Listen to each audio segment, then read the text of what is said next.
Thobal District Chamber of Commerce and Industry, North Eastern Development Finance Corporation Limited, amadi Siroi Financial Consultancy Private Limited ahumna punna sinduna anirak suba TDCCI Manipur Business Summit 2025 ngasi Thobal District Khongjomda leiba Sloblem School da pangthokre.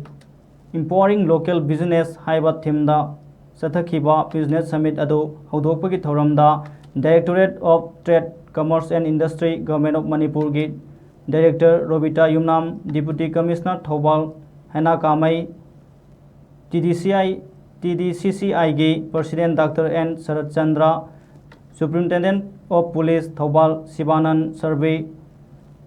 Trade Commerce and Industry Government of Manipur ki Joint Secretary Dr. Polem Lenin amade District Industries Center Thobal ki General Manager Soibam Nabukunja President Member Oina Saruyaki,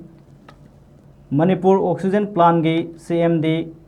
Khagemba Sanabam amasung ICM Guwahati Imphal ki former Director Dr. K.I. Somorendrona Moderator Oiduna Technical Session ahum thokna khaidokduna sathakhiba Business Summit aduda NETFI Imphal, Siroi Financial Consultancy Private Limited, Trade Commerce and Industry Government of Manipur, Babina Group, Caesar Group, Unaco Group ki sakhanglaba leader kayada panelist oina saruk yaki amadi Manipur gi renewal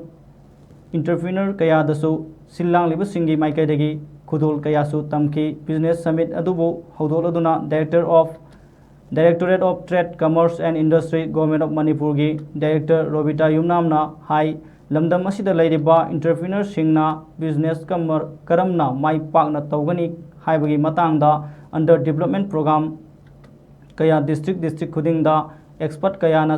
chattuna drive sathanaba department ki oiba pandam leire Ministry of MSME gi makhada lakpa scheme pumnamak registration tawba tangai fade muram asina entrepreneur singna chawgera pikkera mana tawgadaba trade adubu registration tawba kaubiganu karigumbada loan na singba lowba leirebasu matam sana singdokpiu haina appeal tawbaga loina entrepreneur singna hena khangningba leirebasu district ki DIC office singdagi natraga lamfelda leiriba head office ta laktuna tanabiu haike loina entrepreneur singna